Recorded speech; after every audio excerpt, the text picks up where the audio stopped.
بسم اللہ الرحمن الرحیم۔ کتاب کہکشان نیستی آیت اللہ سید علی قاضی طباطبائی، ایک مستند داستان از محمد ہادی اصفہانی۔ 1311 قمری 1894 عیسوی، رخشندہ سادات کی زبانی۔ محبت اچھی ہے، لیکن یہ کہ کون کر رہا ہے؟ کبھی ایسا دل تمہیں چاہتا ہے کہ جس کی آرزوؤں کی انتہا یہی دنیا ہے، اور کبھی وہ قلب تم سے محبت کرتا ہے جو شفاف اور آسمانی ہو چکا ہے۔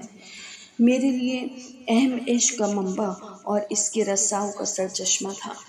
میں نے ہر ایک کو اپنے دل کا رستہ نہیں دکھایا تھا، اور اس کی منتظر تھی جسے خداوند متعال میرے لیے چاہے، یہاں تک کہ قضائے روزگار نے میرے ہاتھوں کو سید علی کے ہاتھ میں تھما دیا۔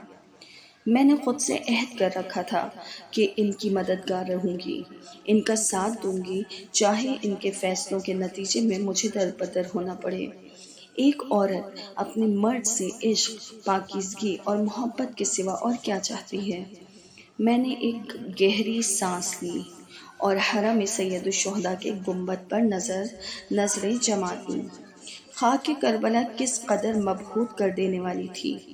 ایک طرف یوں لگتا تھا جیسے آپ بہشت میں بیٹھے ہوں، اور دوسری جانب گویا غموں کا پہاڑ آپ کی شانیں کچلے دے رہا ہو۔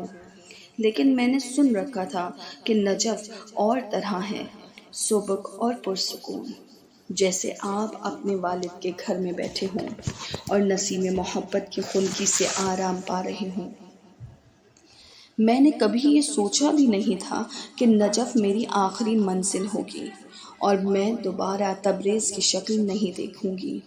میں انہی خیالوں میں غوطہ ور تھی کہ سید علی کی آواز آئی، رخشندہ سادات، تم جاگ رہی ہو؟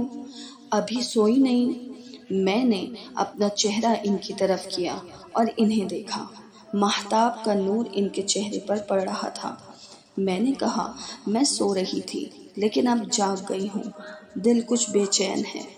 وہ جو دری پر سو رہے تھے اس پر کروٹ بدلی اور پوچھا، کیوں میری عزیز، تمہارا دل بے چین کیوں ہے؟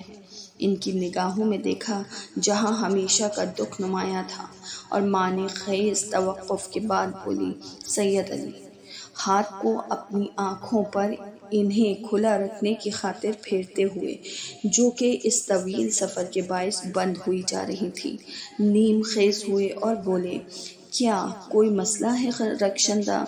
میں کچھ کہنا نہیں چاہ رہی تھی، لیکن دل نے گویا زبان پر سبقت حاصل کر لی تھی۔ میں نے اطمینان سے کہا، کیا تمہارا دل نہیں چاہتا کہ ہم یہ سفر کریں؟ کیا رات دن اسی فکر میں نہیں رہتے تھے کہ ہم مولا الموحدین کے حرم کی زیارت کریں؟